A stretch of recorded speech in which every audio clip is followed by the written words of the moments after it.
Olá pessoal, tudo bem? Então hoje vamos começar um outro tópico, equilíbrio químico, e especificamente na aula de hoje a gente vai falar dos fundamentos termodinâmicos relacionados com equilíbrio químico, tá? Então, antes disso, vamos relembrar um pouquinho de conceitos que vocês já viram sobre equilíbrio químico ao longo de disciplinas passadas. Então a gente pode definir o equilíbrio químico como o ponto durante o curso de uma reação onde não há nenhuma mudança líquida adicional na composição química desse sistema, tá? Então é exatamente assim, a gente tem dois reagentes, à medida que a gente mistura esses dois reagentes, uma reação química se inicia e aí ao longo de um determinado período de tempo, concentração de reagentes vai diminuindo, vai começar a aparecer os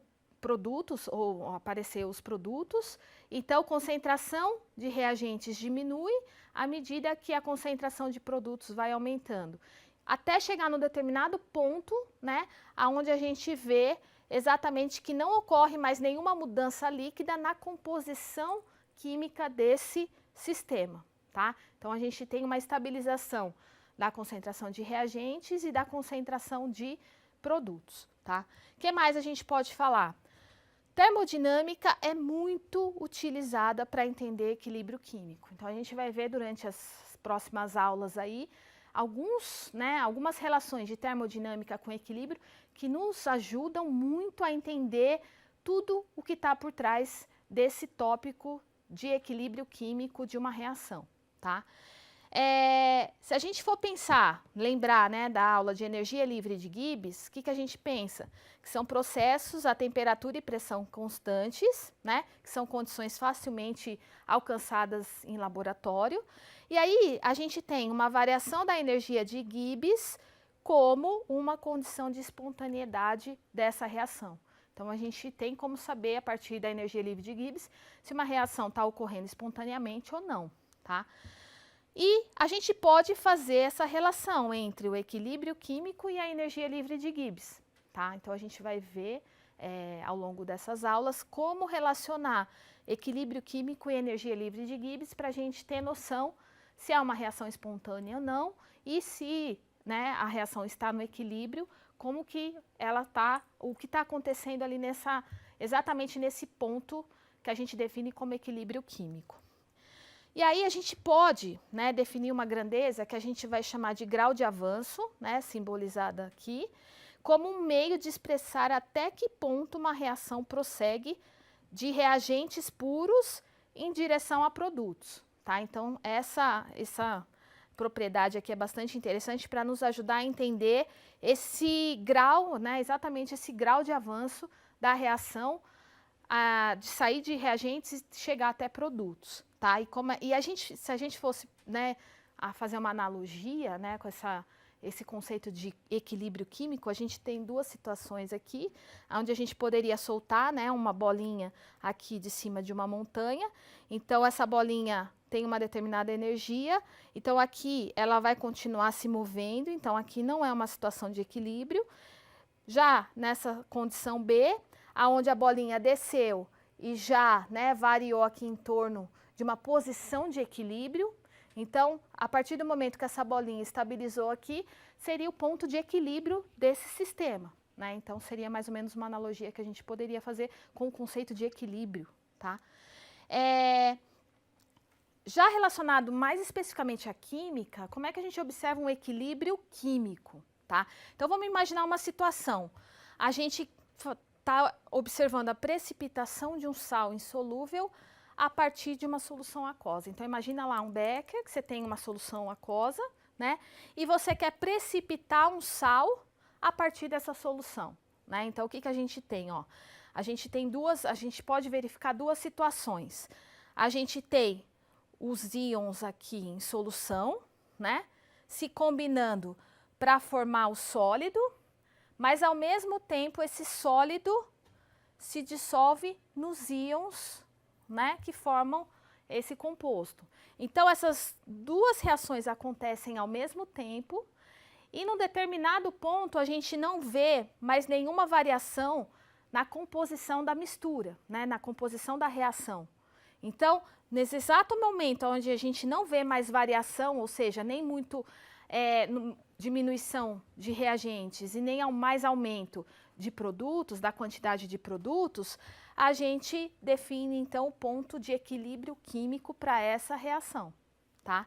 Então, olha só, há um equilíbrio constante entre os íons precipitados da solução e os íons dissociando-se do sólido, e aí entrando na solução. Então, a gente tem essas duas coisas acontecendo ao mesmo tempo, esses dois fenômenos acontecendo ao mesmo tempo, e é importante a gente ter claro em mente que esse equilíbrio, né, ele não é porque chegou no equilíbrio, que nem no caso da bolinha, que estacionou ali naquele ponto, né, de estável, naquele ponto de equilíbrio. No equilíbrio químico, as coisas estão acontecendo dinamicamente. Então, a gente define o processo de equilíbrio químico como um processo dinâmico, tá? Ao mesmo tempo que a gente tem a formação de sólido a partir dos íons, a gente tem a combinação desses íons para formar o sólido novamente. Então, a gente tem esse ciclo acontecendo ao mesmo tempo, tá? Então, é um processo dinâmico.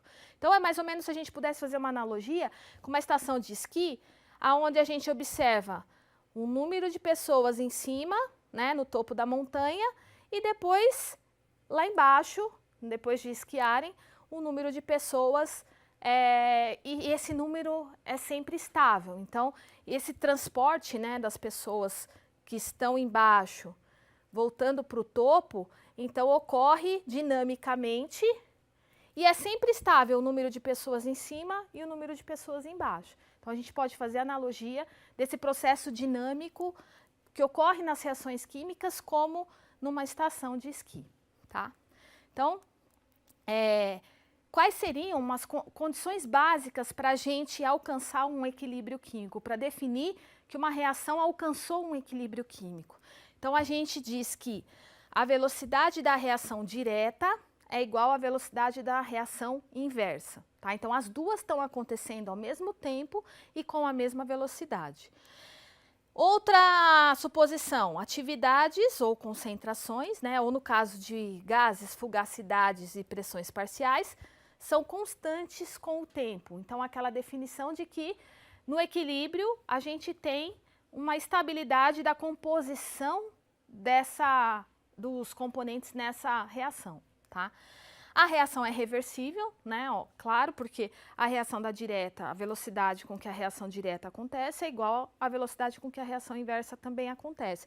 Então, tem que ser um processo reversível. O sistema é fechado, porque a gente, né, não pode ter aí perdas de componentes durante essa reação. O equilíbrio é dinâmico, né? Então, está acontecendo tudo ao mesmo tempo.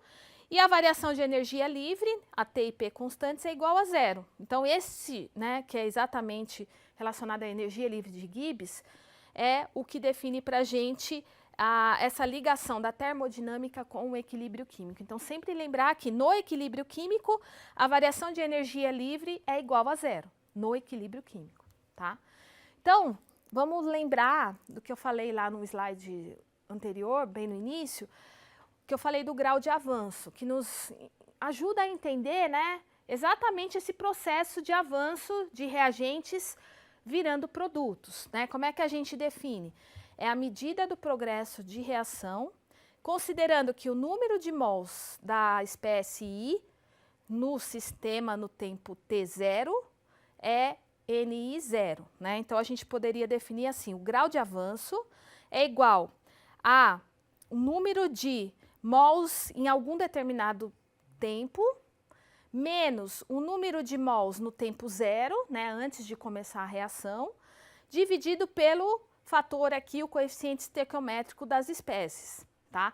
Lembrando que, para o caso de produtos, esse coeficiente estequiométrico vai ser positivo, então vai ser dividido por um número positivo, e se eu estiver calculando o grau de avanço em relação a algum reagente, esse coeficiente estequiométrico vai ser negativo para o caso dos reagentes. Por quê? Porque ao longo da reação eu tenho uma diminuição de reagentes, então é uma variação negativa, e no caso de produtos eu tenho uma variação positiva, né? A quantidade de produto aumenta ao longo do tempo. Então, assim, a gente pode calcular o grau de avanço de uma reação com base tanto em reagentes quanto em produtos, tá? Então, como é que a gente pode calcular a energia de Gibbs de uma reação? É a variação, a derivada da energia livre de Gibbs em relação ao grau de avanço, tá? Considerando que o potencial químico é também a derivada da energia livre de Gibbs, só que em relação a número de mols, tá? E se a gente considerar um processo de equilíbrio de A com B, a gente teria o quê? Que a variação da energia livre de Gibbs, né, desse equilíbrio aqui A e B, seria o potencial químico de A vezes, que é, né, se a gente, ΔG, a derivada parcial de G é igual ao potencial químico vezes o número de mols, tá? Então, eu só estou trocando aqui, que seria o quê? O ΔG, a derivada de G em relação a A e derivada de G em relação a B, eu só fiz o rearranjo ali.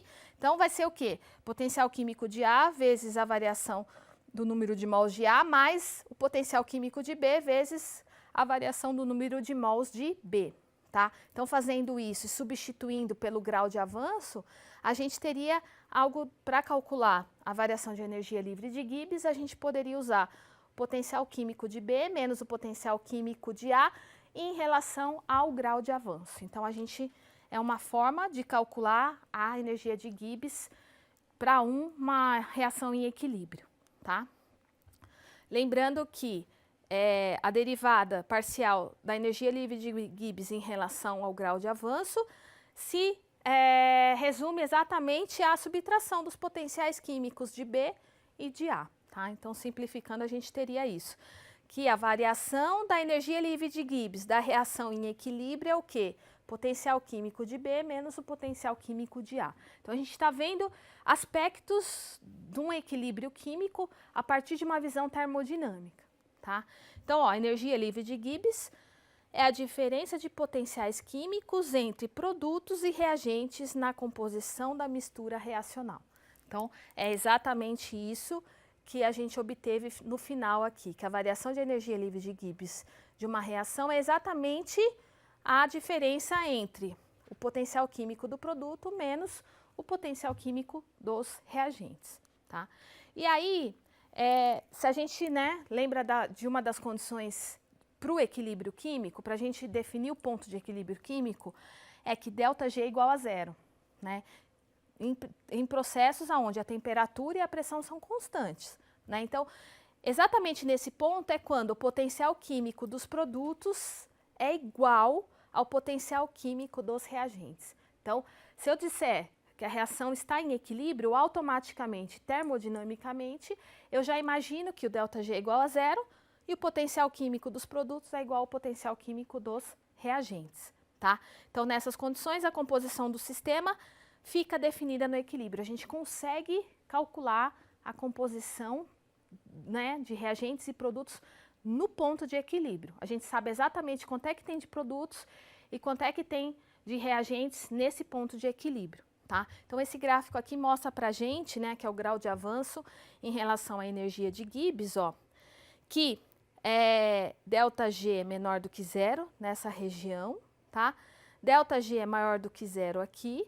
E exatamente no ponto de equilíbrio, o ΔG é igual a zero, tá? Então, sempre lembrar que no ponto de equilíbrio, ΔG é igual a zero, tá? Para gases perfeitos, como é que a gente pode pensar em equilíbrio químico de gases numa reação considerando gases perfeitos, né? Então, lembrando ali, né, do que foi dito no slide anterior, ΔG da reação em equilíbrio não é o potencial químico do produto menos do reagente, que é o B e o A. Quem é o potencial químico de B? É o potencial químico padrão, mas é RT/Ln da pressão do B, menos quem? Potencial padrão do A mais RT/Ln da pressão parcial de A. Então, se a gente, né, rearranja os termos aqui, a gente vai ter que o ΔG, a variação de energia livre da reação em equilíbrio é o quê? É o ΔG padrão mais RT/Ln da pressão de B dividido pela pressão de A, tá? Então, é pressão de produtos sobre pressão de reagentes. E aí, a gente pode definir essa relação aqui, ó, pressão de produto dividido pela pressão de reagentes, como uma propriedade que a gente vai chamar de Q, que é o coeficiente reacional. Então, o coeficiente reacional a gente pode definir como a pressão parcial dos produtos dividido pela pressão parcial dos reagentes. Então, a gente pode ter essa reação, essa equação para cálculo de energia livre de Gibbs no caso de reações com gases perfeitos, tá? Se a gente lembrar, né, da condição de equilíbrio, onde ΔG é igual a zero, né, exatamente no ponto de equilíbrio, a gente pode trocar esse Q pelo que a gente vai chamar de constante K, que é a constante de equilíbrio, né, que a gente conhece de vários estudos de equilíbrio químico. Então, essa reação se traduz no quê? O ΔG no equilíbrio não é zero? Então, aqui é zero, ΔG padrão mais RT ln de K. Então, quando eu disser que uma reação está no equilíbrio, de cara, ΔG é igual a zero, e o Q, que é o coeficiente reacional, pode ser definido como a constante K de equilíbrio, tá? E se a gente rearranjar aqui essa equação, a gente tem que ΔG0, né, ou o negativo dela, da variação de energia livre padrão, vai ser igual a quem? RT ln de K. Ou o que a gente conhece, né, de livros didáticos, ΔG0 é igual a menos RT ln de K. Então, essa é uma relação muito importante na termodinâmica que relaciona a energia livre com a constante de equilíbrio, tá? Lembrando que o K, então, é a pressão dos produtos dividido pela pressão parcial dos reagentes. Isso no momento do equilíbrio, tá? Então, vamos lá, relembrando. A gente viu no slide anterior que ΔG é igual a ΔG0 mais RT ln de Q, né? Mas se a gente está, né, no equilíbrio, o Q a gente pode trocar por K. Outra condição que a gente também sabe, que o ΔG0 pode ser calculado como o somatório do ΔG0 dos produtos menos o somatório do ΔG0 dos reagentes, levando em consideração quem? Os fatores, os coeficientes estequiométricos, né? Então, é sempre o estado final menos o estado inicial. Então, se a ΔG0 é o ΔG0 dos produtos menos o ΔG0 dos reagentes, não esquecendo dos coeficientes estequiométricos. A gente pode, né, então fazer um somatório, ΔG0 é um somatório dos potenciais químicos ou das energias livres de Gibbs padrões, vezes os seus coeficientes. E aí, lembrando do termo, né, quando a gente não está tratando só de gases, então a gente pode definir aquele coeficiente reacional, o Q, por atividade dos produtos dividido pela atividade dos reagentes. No caso de gases que a gente viu no slide anterior, era pressão de produtos dividido pela pressão de reagentes, certo? No caso, né, se não é uma reação na fase gasosa, a gente pode usar, então, o conceito de atividade. Então, vai ser a atividade dos produtos dividido pela atividade dos reagentes. Lembrando que a gente pode definir esse coeficiente aqui como, né, já que é um produtório, dos coeficientes. Então, o coeficiente, o Q vai ser igual ao produtório das atividades das espécies no equilíbrio químico, tá? Então, essa é uma outra forma que a gente pode enxergar a relação do ΔG com o Q, tá? Se não for o ponto de equilíbrio. Só que se a gente tiver no equilíbrio, ΔG é igual a zero, né? E a razão entre as pressões parciais, no caso de uma reação gasosa, a gente troca o Q pelo K, a constante de equilíbrio, tá? Então, a gente vai ter aquela equação que relaciona ΔG com a constante de equilíbrio. Então, conhecendo o ΔG, eu calculo, ΔG0, eu calculo a constante de equilíbrio para uma determinada temperatura, tá? Então, essa equação aqui, ela é extremamente importante porque ela pode ser aplicada a vários sistemas onde eu tenho um dado termodinâmico e quero conhecer propriedades da reação no ponto de equilíbrio, tá? Então, ó, mais uma vez reforçando, é uma relação termodinâmica exata e muito importante. Por quê? Porque permite calcular a constante de equilíbrio de uma reação a partir de dados termodinâmicos. É exatamente isso, a gente relaciona dados termodinâmicos com propriedades do equilíbrio químico, tá? Então, olha um exemplo aqui prático para vocês, né, conseguirem visualizar um pouco a aplicação de tudo isso que eu falei. Uma das reações importantes na glicólise da via bioquímica é a reação da glucose 6-fosfato, que a gente vai simplificar como G6P, para formar a frutose 6-fosfato, a F6P. Então, a gente tem essa reação acontecendo, a G6P passando para a F6P, só que é uma reação que está no equilíbrio químico, tá? E a variação de energia livre a 298 Kelvin é igual a 1,7 kJ. Aí vem a pergunta, essa reação é espontânea ou não espontânea em condições termodinâmicas padrão? E a segunda pergunta é, em condições termodinâmicas padrão implicam que as concentrações de G6P e F6P sejam 1 molar. Só que, no entanto, em uma célula típica, elas não estão próximas desses valores. Então, ele pede para calcular o ΔG quando as concentrações de G6P e F6P são 120 micromolar e 28 micromolar, respectivamente, e discutir a espontaneidade da reação direta nessas condições. E aí supor que a temperatura é de 37 graus Celsius, que é a temperatura fisiológica. Então, ó, de cara, se a gente vê aqui o dado, né, de ΔG a 298 Kelvin, é positivo, 1,7 kJ. Então, nessas condições, a 298 e a 1 molar, essa reação não é espontânea, tá? Nessas condições, por quê? Porque ΔG é maior que zero. E a B, como é que a gente pode calcular o ΔG nas condições que ele deu? Então, a gente usa aquela equação que relaciona ΔG com K. Então, ΔG a 298 é igual a menos RT-ln de K, né? E aí, o que a gente tem da outra definição que a gente já viu, né? Que ΔG é ΔG0 mais RT-ln de K, certo? ΔG é o ΔG0, que foi o que ele deu aqui, ó, no exercício, ó, ΔG0, 1,7 vezes 10 a terceira joules. Então, o ΔG0 mais o R vezes o T, que agora a temperatura, ele não falou que era 37 graus Celsius? Então, transformando para Kelvin dá 335, ln da concentração do produto dividido pelos reagentes. Então, fazendo essa conta, a gente chega num valor de menos 2,5 kJ. E aí já mostra para a gente o quê?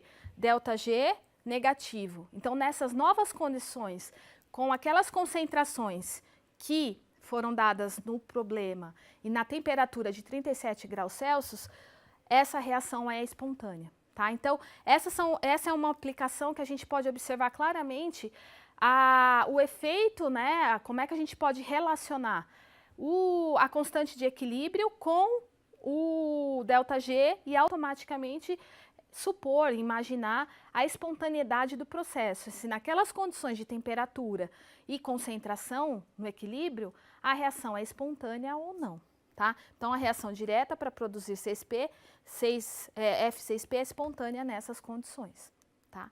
Então, na próxima aula a gente vai falar um pouquinho mais de reações em equilíbrio e falar da energia de Gibbs padrão de reação.